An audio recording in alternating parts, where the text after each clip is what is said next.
Welcome to Dog Politics Podcast. I'm Anna, your host, and I have a special guest here today, Jay Lee. Go ahead and tell us a little bit about yourself. Hi, I'm Julie. I am the owner of Suds in the Bucket Grooming here in the West Valley, Phoenix, Arizona. And my whole life basically revolves around dogs. Like I show dogs, I have sport dogs, I have livestock dogs. Obviously, I'm a dog groomer. I've trained dogs before.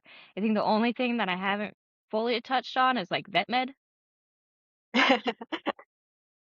but everything is them. I actually have one of my sport dogs here sitting right next to me. He's my miniature poodle, currently do fast cat, and we're training in agility with him right now. And he honestly thinks he's a little bit of a herding dog, which is hilarious. We live on a farm and he's picked up from our livestock dogs stuff and behaviors, and so he's helped hi buddy. He's helped herd around our goats and stuff.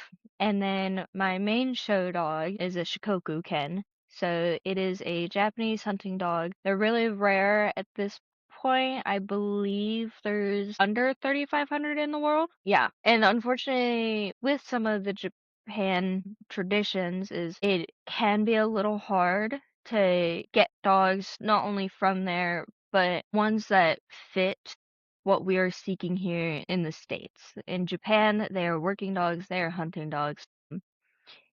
They're not often heavily socialized. Sorry, trying to creep up in the camera. But here in the States, they okay, not funny. Here in the States, we want them to be friendly and we want them to go out and be able to be socialized out in the town. So their conformation shows with them are the Nepo shows are vastly different. Like Nepo shows, you have dogs that'll sit, 20 dogs circled all around the judge.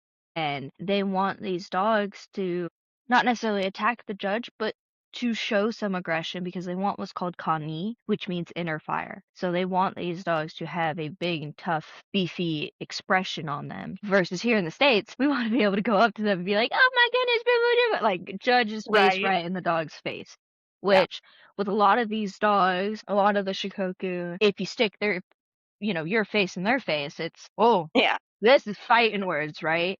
And like I have it with my girl, if I'm introducing her to a new person, I'm like, do not stick your face in her face and do not do a hard stare because she finds that as a challenge. But here in the States, we have a good handful of breeders, mostly East Coast and West Coast breeders. And for us, it's really nice for me necessarily because I'm in Arizona and I have a breeder right here in Arizona, which is actually where I got my girl from. So it's really nice when I'm learning into this breed. Before her, never had an idea of this dog. It did not occur to me that there were, honestly, this is going to sound super stupid of me. It did not occur to me that there was more than one Japanese breed other than the Shiba. Okay? Right. Like, before I met my breeder and I got my girl, I honestly thought, I was like, they just have a Shiba. Like, the rest Right. of the dogs, the rest of the Nihon Ken do not exist, right? Which makes me sound so stupid, but like, my breeder was so great. She was like, yeah, if you want to get into more dogs, come handle my dogs at a NASDA event. So it's a rat hunting trial. And so I started working with her, and I worked with her under her breeder's ownership for about a year before I got Kiku. And I've pretty much worked with her for about a year, and then I kept Kiku at my house for 6 to 7 months before we transferred ownership just to make sure everything went correctly and she meshed with all my dogs. And so we did that. She's actually my resident rat hunter on the farm. I just let her go. She does great. Like, she does great with my livestock dog. She does great with my livestock. I mean, obviously we did have to train her being like, hey, don't eat the chickens. But like, she's great. She's best friends with one of my mutts, and she's best friends with the poodle. She honestly thinks that the mini poodle is her puppy, which is so cute. I think it's adorable. But like, they are currently FSS. We're still working together. They would go in the hound group because they are hound dogs. They just look different than our hound Mhm. dogs. Because honestly, most people don't know. Like, I've had a judge literally tell me that as she's evaluating Kiku that she's never seen these dogs before. Makes you feel real good, right? Yeah, and I mean, I can't get mad at that judge because she Yeah. did pick my girl out of that lineup. I can't get mad at her.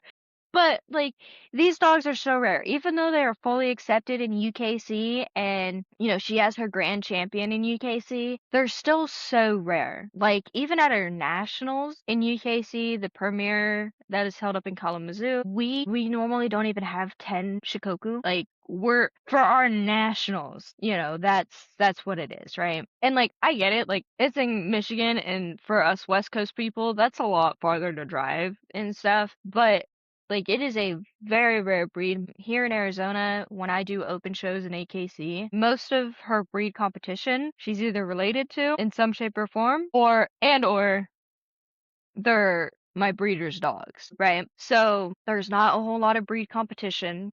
You mostly get if you're getting points and that sort of competition, you're more than likely getting them from other FSS or miscellaneous breeds that you're competing against. I So it's see. really hard in AKC to finish a CM if you're only going to small shows. Yeah. Don't get me wrong, there are some shows in California, in Northern California. I mean, I have a friend who one of her Shikokus is on their way to their CM4, which is their certificate of merit, and it basically works kind of like a champion, grand champion, so on and so forth, but we can't get those just because we're not fully recognized yet. So we get CM, CM2, CM, all that stuff, CM3, CM4, right? And it's like, don't get me wrong, but she goes to shows a little bit more often than actually a lot more often than I do. But the shows there have a much bigger lineup of either other FSS breeds, more Shikoku. Like it's a lot different than here. Like we have most of our open shows that we go to here is me and my breeder, and then we have a Drench. Totally gonna butcher this, and I'm so sorry for all the Drench people out there. Drench Petrosione?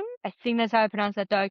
We have one here in Arizona. I love him to death. He's one of my favorite dogs ever. But it's normally just us and her sometimes. We had a Leica here now, but again, it's not very common. Normally, our open shows are like 3, maybe 4 dogs. And at this point, we're just trying to preserve the breed, and keep them from dying out and trying to get them recognized in AKC because unfortunately, a lot of people don't know about this dog. It exists, and it is a Spitz looking type dog, and it is a primitive breed. So a lot of people don't like that. They don't necessarily like a dog that really thinks for themselves and is a what's in it for me type dog. Now don't get me wrong, my girl, if I have food, I get about like 10, 15 minutes of her being like, I'll do whatever you want, right? But I have to keep her engaged. So like we're working on agility with her right now, right? And I have normally about 5 minutes of working on something and I can't repeat a lot. Because if I start repeating things a lot, like doing the A-frame or the weaves or, a lot of the drills of, going left, going right or whatever, if I start repeating it a lot, she just loses interest. And she's like, I'd rather go sniff and go hunt for quail or something like that. So they very much, you have to keep your energy up, you have to keep engaging with them, but they're great dogs. They're loyal to a fault, honestly. If I got into a sticky situation, she'd go to bat for me. She's loyal to a fault. Are they love their people. If you are their people, they love you hard. They tend to be aloof with strangers. She is a pretty social one for the breed. Like she will go up to strangers if she deems I call it if she deems them worthy, right? She'll go up to them and want to interact with them and everything. She actually likes kids pretty well. But like I'll come home, she's in the front yard and she starts barking at me because I'm not getting out of the car quick enough to go see her, right? Before I actually had her living with me and everything while she was still under ownership on the breeder, I'd go and see her basically about once a month, right? And she would pee because she would get so excited. So that's how my breeder and I kind of knew that she picked me out of it. Because our original thing was, all right, well, let's come work with the dog and let's see if this is a breed that you can handle. And if you want it, we can either, she was looking for a guardian home for Kiku, but she was also open to me getting a puppy later down on the road, right? And after about a couple months of working with her, it became very evident that Kiku has picked me. I did not pick her. She didn't really want to work with other people in the show ring. She did not care for other people with even if they had like good bait. She did not care. She was just like, I don't necessarily want to do this. I'll kind of do it, but I'm gonna half-ass it. So then the breeder was like, well, you have a dog now. So then we started working her more, staying at the property, meshing with my dogs and the farm animals. So that was the biggest thing is like these guys are not necessarily farm dogs. Like they're meant to hunt boar and elk. They're not meant to be afraid of anything. Like these dogs, their original purpose, so they're small. My girl is about 35 pounds. The girls are normally about 30 to 35 pounds, and the boys are about 40 pounds. So they're not big by any means. They're bigger than a Shiba, obviously, but they're not big. And they're meant to go toe to toe with these large animals. And in Japan, they would actually shoot over top of the dog. So that's why they're short, because Gotcha. instead of like our coon dogs and our boar dogs and stuff like that, how we would pull, most of the time we'd pull them off the boar and shoot the boar or whatever. They would just shoot over top. So like when we first got her, she thought my heifer was fair game. She was like, "Oh, okay." Now she's best friends with one of my goats, and she doesn't have a care in the world. Like she's adjusted very well, and she's amazing. Like I couldn't have asked for a better dog, especially with this being my first experience in this breed. I think I really lucked out, and it's like these dogs can be versatile dogs if you breed them for the right thing. Like these dogs can be great companion dogs. I mean, my breeder, she just had a kid, and these dogs are great with her baby. So I think more people should have this dog, but I also know that this dog is not for everybody. I think if I didn't have the experience of being in the industry for so long and having a variety of dog breed experience, I don't know if I would have picked this breed. Man, just because it is different. Like my little poodle who's sitting right here, right? He is very much, I'll do anything you want. You just tell me. I'm just happy to be here. I want to be involved. Right? And same with my mutt. He's a Springer Spaniel GSP that currently looks like a Portuguese water dog. So, he actually, my mutt and my Shikoku, we joke that they're boyfriend girlfriend because they do just about everything together. And then you Really? have the little poodle who tags along as their little child. So, but like she gets along with other dogs, but she is different. Like I got 5-10 minutes of work with her before she's like, I don't care. Versus my other two, they're like, we'll do whatever you want. What's up? How you doing? Like, I just want to be involved. You want to go for a car ride? Absolutely, we'll go for a car ride. You want to go for a 5 mile hike? Absolutely. Versus Kiko's like, do I wanna? What's in it for me? Like, do I get something out of it? Which is great because it gives you experience with other dogs that don't necessarily want to do everything you say. Like, if I asked Cole or Stitch to go jump off a cliff, they'd be like, okay. And then Keek would be like, well, that's stupid. Why am I going to do that? I'm going to end up hurting myself, right? Now, if there's a rat that jumps off of it, she might fall. But yeah, when it comes to hunting with her, she does not have a whole lot of self-preservation. She wants to get that rat or get the bunny or whatever she's hunting at. She wants to get that with very little regard to her safety, which is great in some senses, but other senses I'm like, we live on a farm here. Maybe not go like running headfirst into the tractor. I mean, granted the tractor's off, but Right. I should hope. yeah. But like they're not like border collies. They're not like German shepherds. They're not Malinois where it's biddable, where they're all biddable, right? These guys, yeah, there's some that do agility, there's some that do rally obedience and all this stuff, but it takes a lot of work and a lot of consistency to get these dogs to that point.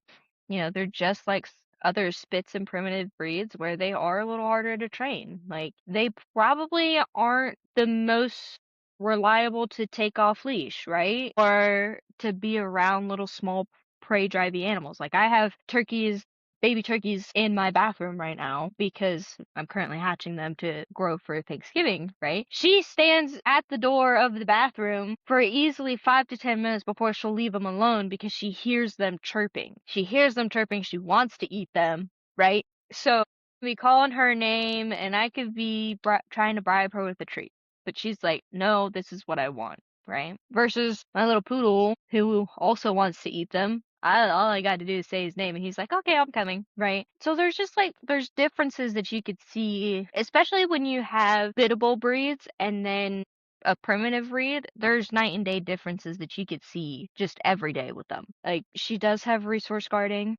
It's a lot better than when we first got her, but like they do have that, or they can have same-sex aggression and dog aggression. So she tends to do better with my males than my females, and she doesn't really resource guard with my males, but she will with my females. But like they can have the same-sex aggression, they can have the dog aggression. They can have human aggression if they aren't socialized well, and these are also a dog that you need to be socializing them from basically day one. These dogs need to get out and see things and be able to be exposed to a lot of variety of stimuli, a lot of variety of people, in order for them to be well mannered and well included species, not species. That's the wrong members of society. Well-mannered members of society, right? It's like she's great. She goes to the feed store with us. She loves those people, hangs out with them. We go to agility. She's best friends with a couple of the people. And so like she does great. Like if she knows you and everything, and if these dogs consistently see the same people, absolutely they're going to be great and happy to see them, especially if they are given treats and stuff like that to see each other. Like normally when I'm introducing her to a new person, I'm like, here you go, here's a handful of treats. Whenever she comes up to you, engages with you, give her a treat, right? And that's with a lot of them, that's kind of one of the best ways to introduce them to people or to new things is they can be very food motivated. I mean, my girl is a fatty. Like she wants food. Okay. If you got food, you are her best friend. Don't care what you are. She's very food motivated. So I could take her out to the store and within 5 minutes, she's like, "Oh, do you have food? Do you have food? Do you have food?" Right? So these guys can be absolutely great dogs. Like I love this breed so much, and I will probably say I'm probably doing injustice of this breed talking about them. There's probably other people who could talk more about this breed, but like this is the experience that I've had with this breed. And obviously each dog is different and how they were raised is different, but also you can't take out genetics. If this dog has a very, well-mannered parents, you're going to get a dog that has a higher chance of being well-mannered. Like her dad and her mom are very social for the breed. They're very social, they very well-mannered and everything. They are considered more on the biddable side than some of the other dogs in this breed. And so she came out that way. She was like, okay, like I'll work for you and stuff. And I will admit, if I didn't have the pairing that I had with her parents with her, I don't think I would be able to do agility with her or to Really? do things. Because well, agility is off leash, and so where I train for, it's very difficult for her to stay engaged with me because the property is not fenced. Coyote go through there, quail, bunnies, right? Uh-huh. Everything she wants to hunt goes through this property. Granted, when we're out there, they're not, but like there's all the sights, there's all the smells. He has other dogs. There are other dogs in our agility class, right? And so for her to be able to go, if she catches a whiff of something and I can call her back, for her to be able to do that completely off leash, no e-collar, no long line, no GPS collar, nothing. She's completely naked. For her to be able to do that is in and of itself extremely impressive. Because, most of the time in agility rings, you do have, it ain't much, but you do have some sort You of got fencing. something, yeah. Yeah. But with this one, if she wanted to take off, she could take off, right? But for her to be able to go, okay, no, let me turn around and come back to mom. Let me turn around and come back to mom, even though I do bribe her with treats. But for her to be able to just do that and be able to come and re-engage with me is amazing. And some may never, like, I know some that you would never be able to trust off leash. Some would be like, there's a bunny, bye, right? And when I first got her, that would have never been able to happen either. But after having her for about 2 years now and doing all of the events and training with her, it has definitely gotten us a rapport of I actually want to listen to her, and she is a bit more valuable than me chasing something off. I mean, you can see, Yep. pretty much all of these are hers, and we actually do have you see it? This is like a temperament test over here. We have best in shows, we have groups. This one up here, oh, I'm trying to see. Well, this one and that one are for NASDA trials. So like that is basically saying that she has all these she has a title in every single category of trailing, urban, shed dog, lost item, and brace. Oh, that's So awesome. she has a title in there. So she gets that big fancy ribbon saying that she has that. She has BCAT ribbons, best of breed from Premier, and UKC also does a thing called Total Dog. So Total Dog is the dog not only has to have confirmation wins, but it also has to have qualifying runs in some sort of sport, whether that's Okay. nose work, agility, rally, obedience. And they also have like steeplechase and dash and precision coursing and stuff like that. So she's had multiple qualifying runs in that. She's been invited to Total Dog multiple times. Unfortunately, we've never been able to go just because I do air shows outside of the dog world, and most of the time it lines up to an air show that I've already committed to that there's Total Dog. So we've been invited the last, I think, 3 years that working with her and owning her, we've been invited. It's just never been able to work out because I've always had something or the other going on that time, which sucks because it's also pretty close. It's on the East Coast, or not East Coast, West Coast for me. So I was like, oh, I totally could. And then I see the dates and I'm like, dang it. So we unfortunately haven't been able to go for it yet. We're hoping by this winter, springtime, we'll be able to go and compete in agility and stuff for that for her. Just because, like, I want to be able to see this breed be versatile. Because I will say there is a stigma with primitive breeds of you can only do what the dog was bred for. You know, if the Yeah. dog's bred for hunting, you can only do it hunting with it. But I mean, you see Sholos in obedience. You see Sholo's doing agility. They're technically a primitive breed, so why can't Shikoku do it? Or like her dad has multiple rally titles, so who's to say she can't do it? Or he's one of the first ones with an agility title. And so like, you know, and we have who I can't remember who owns. There's a black and tan Shikoku that does dock diving. I can't remember who owns her, but she does dock diving. And I will say, I am a little disappointed that Kiku does not like water. She likes it if it's on her terms and if it's like below the chest. Once it gets above the chest, she's like, I don't want it. Because I do compete in dock diving with one of my other dogs, and that's probably one of my favorite sports to do. So I am slightly butthurt that she does not she does not like water. So like we have one that competes in dock diving. We have one that competes in rally, one that's in agility. She's getting ready to be in agility. So like these dogs can be versatile dogs. There was a video that I saw a couple months ago that he was doing Schutzland moves. Like he was doing that sort of level of obedience. And I'm like, you know, that proves that just because it's a primitive breed doesn't mean it can only do what it was bred for. Like these guys can be great family dogs. These guys can be, I mean, she's proven it. They can be farm dogs. Like I can trust her enough to leave her outside with my goats and leave her outside with my cows and stuff. And I know she's not going to try and fight them or anything.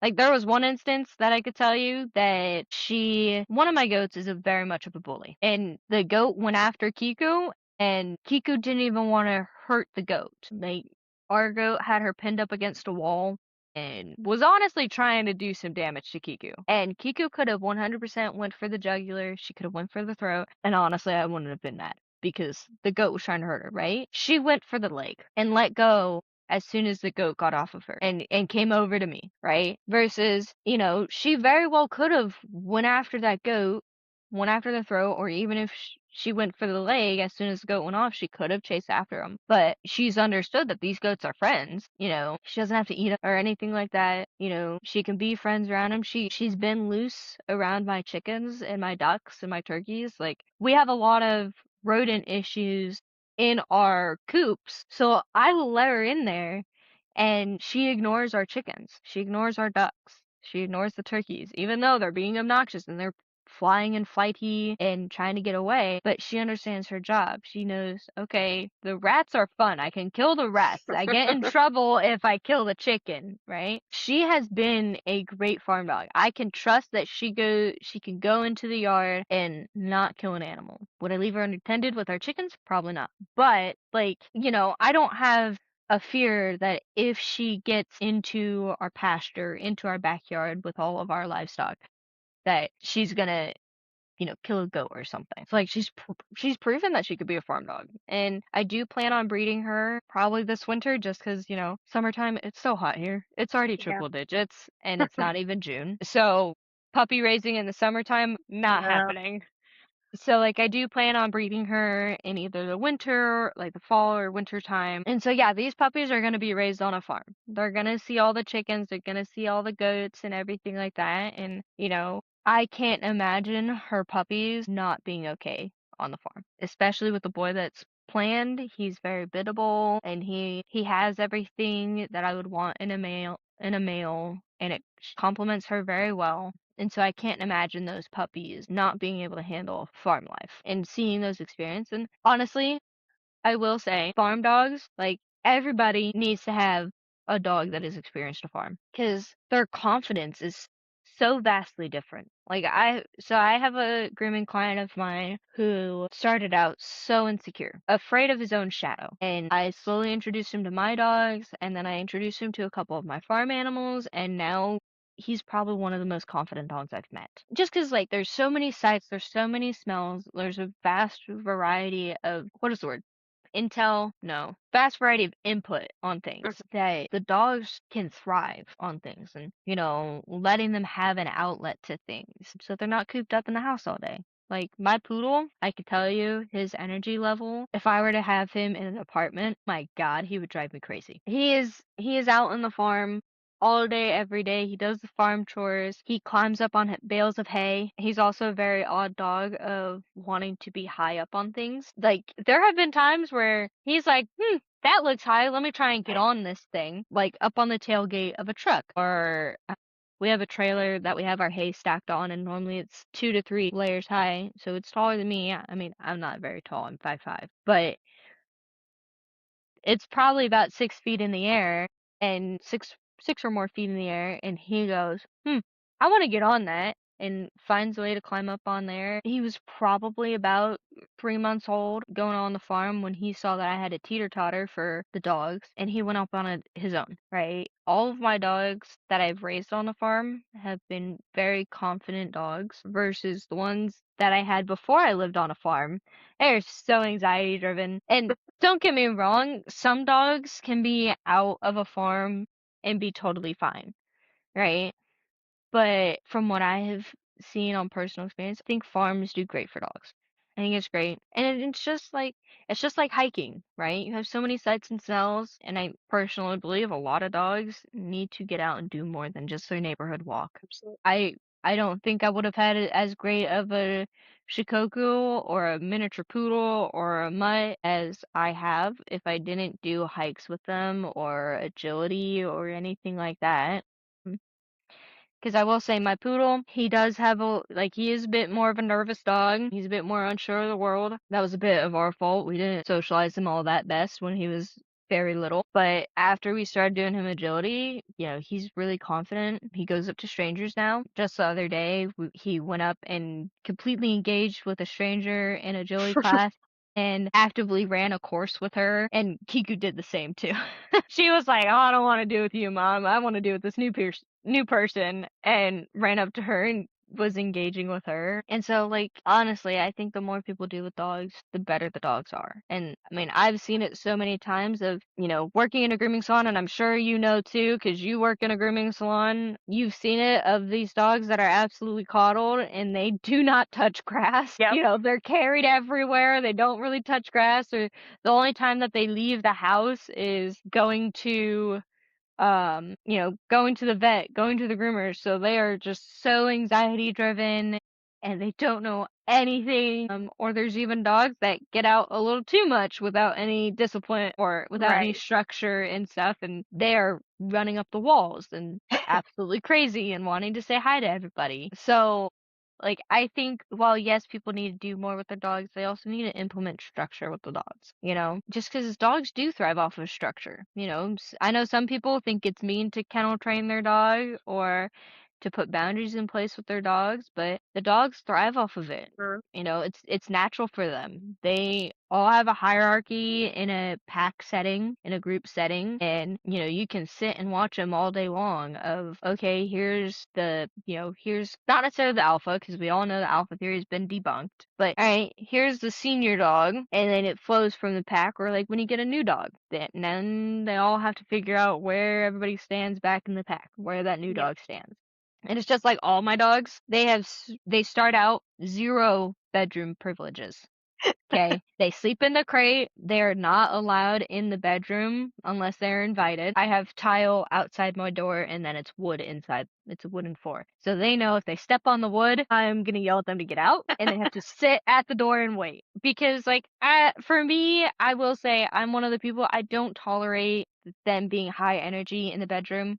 Because I'm like, this is where we sleep, this is where we chill. If you want to be high energy, go outside, go in the living room, go somewhere else. So like normally when they're puppies, they have to learn that they have to be invited into a bedroom. They have to chill and relax on the bed, on the floor. I have a couple kennels in here for some of my dogs. Like they have to learn to chill. And so like my little poodle who's sitting right here for the longest time because he did not understand how to chill out was not invited into the bedroom. He could sit and hang out outside the bedroom before I would let him in. Kiku was the same way. My mutt Stitch was the same way. But it's just the same as, you know, if a dog is in their kennel or in their den or whatever, they don't want another dog in there. So they'll tell them off. Obviously, maybe a little bit harder and with teeth, but like all my dogs, they understand bedroom, you have to be invited in, and it's also chill zone. Or if I'm on the couch, you guys are not playing on the couch. You guys can go play on the floor, right? There's nothing worse than you watching TV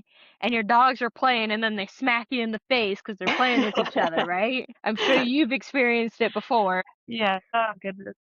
Yeah. So, I mean, especially with you having a Bedlington. Oh my Like, god. Yeah. And a Bedlington that was raised by cats. So oh, even worse. Lord. He thinks he is a cat. He gets up on the back of the couch Oh, and everything. And yeah, it's too far gone. yeah, yeah. Like, it's okay. My poodle, I don't know where he learned it from, but he sits up on the back of the couch too. And So I'm funny. just like, what is with you, man? But I mean, he also, I call it his Napoleon syndrome because he just likes being up high. Like there are times where he's jumped up onto the back of the truck and I have a bed cover on the truck. So he's jumped up on there and then I have a carport, right? And so I've seen it multiple times where he has jumped up onto the bed cover of the truck and has eyed up my carport to see if he could jump onto it. Oh my god. I I I don't know what is up with this dog. This dog has also climbed stairs into my attic. Oh my gosh. Like the little ladders that fold out. Yeah, yeah, Oh yeah, my yeah, god. right? I was pulling stuff out of the attic because we were getting the insulation redone, right? And so I was pulling stuff out of the attic and I'm up at the top and then all of a sudden I feel the ladder start shaking and I look down and he's climbing the ladder because he watched me climb the ladder. Meanwhile, my Shikoku, Kiku, she was tethered out in the garage and she was just looking at this being like, I hope you don't expect me to do that because I ain't doing it. Like the side eye on her was real versus him. He was just like, hey, you're up Yeah. high, I'm gonna be up high. So yeah, I was like, oh, okay, great, I hope you don't fall, but get your ass up here so I can carry you back down. Right. Because I mean, I was like, I did not expect that. None of my dogs have ever done that, and he's just up here being like, okay, you're up high, let me be up high, let me figure out how to do this. So that was one of the things I was like, okay, buddy. Like he's a character in and of himself. Like he is my first mini poodle, and holy crap, he's a lot. Yeah. Now, mini poodles are not my breed. Really. So when I was looking into getting another dog before I got Kiku, I was looking into standard poodles. I have experience with them. I understand them. I get it. Great. I know they can be a bit much, but great, right? And then of course I go and get a Japanese breed, but you know that's how it rolls, right? And I got him about 2 year, almost yeah, like a year and a half ago. He was actually supposed to be my dad's Christmas present, and he's turned into my dog. So, but he is a rough and tumble dog. He will go anywhere with me. He'll do just about anything. And oh my God, is he energetic? We might have to do a mini poodle episode. Yeah, like this guy. I mean, I could go on and on with him. Come here, buddy. Here, hold on. Come here. Oh, are you sleepy now? Are you sleepy now? You Hold on, got let me. camera shy. This dog is not camera shy. No. Come here, buddy. He's my little phantom boy. Yeah, you sleepy boy. You sleepy boy. Yeah, so this is Cole. He lives up to his registered name of Naughty Kids Get Cole. Very much lives up to it. Like, That's this guy cute. has so much attitude. But he's literally, he thinks Kiku is his mom. Like, they are so cute together. Oh, you gonna lay down right here? Like, they do just about everything together. They play together and everything. But Kiku's also known him since a puppy. So she's one of the dogs that is very motherly and has being around puppies. They do tend to get a little rougher with puppies, but Shikoku's also play rough, right? But like those two, they go at it and they hang out together. They lay next to each other. Kiku can be laying on the ground, flat out sleeping, and here comes Cole running in full sprint and just plowing into her, and then she Right. just rolls over, being like, come on, give me a break. So, but they're great. Like, I honestly did not think that they'd be the dynamic duo that they are. I think it's so cute. Like, we'll go to Fast Cat events, and he does have a little bit of anxiety. So I'll pair him and Kiku together, and they'll stand in line together, and they'll get released one after the other. But, like, these two are so cute. Like, we joke that they're a brace pair for, like, in the confirmation, how they have that brace, right? So I'll have him in a leash like that, and they'll just stand next to each other. Oh, And he's a little shorter than she is, but they just stand next to each other and it's just like, hey, how's it going? They vibe right there, and he'll turn around and give her a kiss on the face or something, and like we'll trot them up and down together. And like these guys are so cute. Like I will say, Kiko's gotten loose a couple times, but Cole is not far behind her. aw. Like normally, if you find one, you find the other. Like I mean, we do agility together with them. They do fast cat together. They go out in the yard together. Like these guys are the cutest unlikely duo ever. I just think it's so cute, and I'm all for the dogs that aren't conventionally. Like I will say, don't let Stitch hear this, but I do think she replaced Stitch with Cole. I think she likes Cole a little better than Stitch now. Really? Yeah, like when we first got them and stuff, him and he wasn't there, and so it was Cole. I mean, it was Kiku and Stitch together, and they do everything together, and they still do a lot of stuff together. Like they still all hang out together, but like she chooses to play with Cole first over Stitch, and she'll still hang out, and they'll still cuddle up to bed together. Like I have plenty of pictures of either Stitch curled up against her and like touching her with her foot, or I think I have one picture and Kiku's curled up and Stitch is curled up right behind her and putting his head on like her back. I'll have to send that one to you because I think that was Yes. like the stupidest, cutest picture ever. So like there's that, and so like they hang out together, and they do like they're just cutest unlikely pair. It's Even though like adorable. they could not be farther from the same. Like Right. Cole is so high energy and everything, and then Kiku and Stitch are like, we would just rather sleep. Like wake us when it's time to go to Fast Cat or time to go hunting, right? Mhm. And then Cole's like, yeah, let's go, let's go. Oh my God, let's go. I rested for like 5 minutes. Let's go, right? And honestly, like he's so cute, and he's learned hunting from Kiku, who's right underneath. Actually, I can grab her. She looks a lot better than she did. She just blew coat, Right. so she's starting to get it back in. Because she's about to come into season like literally any day now at this point. This is going to be so exciting. When you have your litter, we have to do an episode on Oh, whelping absolutely. puppies and all the fun things you're going to be experiencing. Yes, because this would be my first time. Really? Wow, that's Mhm. so fun. Okay, So for sure. like I've had her niece. I've known since she was like 3 days old, and like I know the process and stuff, but she would be my first litter and hopefully Wow. my foundation bitch to Yeah, to the kennel and to preserve the breed and everything. But like I couldn't have asked for a better one. Like her temperament is exactly what I would want in her breed and everything. She has that drive and she has that Connie, but she also has that nice off switch, and she also has socialization and acceptance of things, right? Yeah. So, like, for her to be a foundation bitch, yes, there's a couple things that I would like to fix. I would like a bit more of a typier face. Because they do have sexual dimorphism.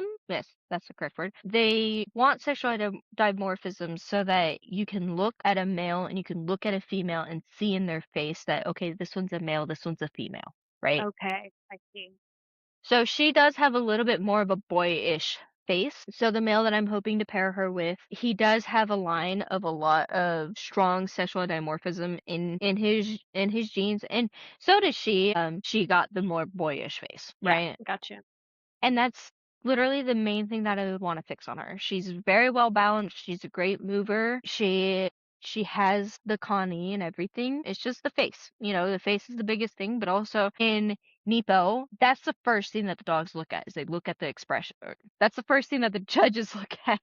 They look at the expression of the dog. So for us in Japan and Nepo and in the breed, it is the front is what you want. You want an H chest and you want a Hmm. nice strong face, and that's kind of what they look at. So she does have a good chest. It's not the supermost H, but like she does have a strong chest, and but the male also has a strong chest too, so I'm hoping that the puppies come out very nice with, you know, the front facing very well. But she's balanced top line, she has a great rear and correct hind end. She has a very nice tail because they want that nice little curl. It's just those two little minor two little things that I am hoping to have with the boy to kind of fix or to work my way towards that.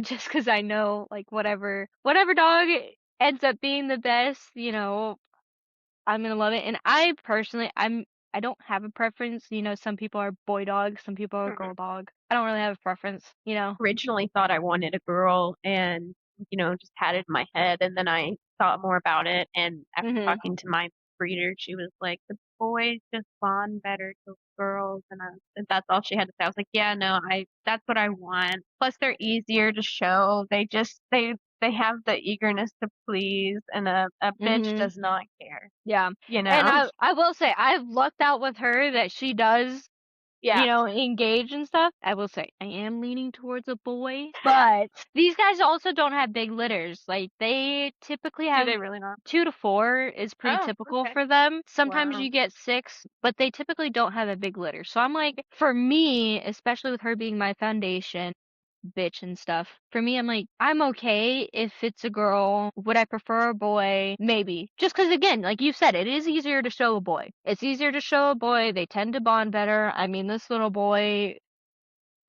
poodle boy is up in my butt all day long. Yep. And so, like, I totally agree with it. But for me, I'm like, if a girl is better, I'll keep a girl. I see. Because they also have a nice thing of like with her being so motherly, I don't have a reason to suspect her to be same sex with her own daughter. Now, yes, if it's her own daughter and been gone since she was 8 weeks old and came back 2 years later, that might be a different thing. But if Yep. the puppy would stay with me, so you know, I don't see her having an issue with it. And she actually is pretty decent with other females. Really the only issue that we have with her is if they're both wanting to play with the same toy. That's really Right. it. Like I have a 16-year-old old crusty dog. I have a soon to be 5-year-old mutt as well, and then I have a Anatolian shepherd that are all females. And she vibes with all of them. The most is if Lilo is playing with a toy that Kiku wants to play with, then they can get a little bit of headstrong, but that's really it. So I think for her temperament wise, you know, if she has a female keeper puppy, I don't find it being an issue. Which is why I'm just like, whatever keeper puppy, you know, Yep. whatever keeper puppy, and like absolutely if we want to do an episode of whelping or even even a mini poodle, like we could totally do that. You know, I got my Anatolians and stuff too. Awesome. Well, I see more episodes in our future. This is very fun. Mm. You Thank you so much. I'll let you go and then I will talk to you later. perfect. Talk to you later.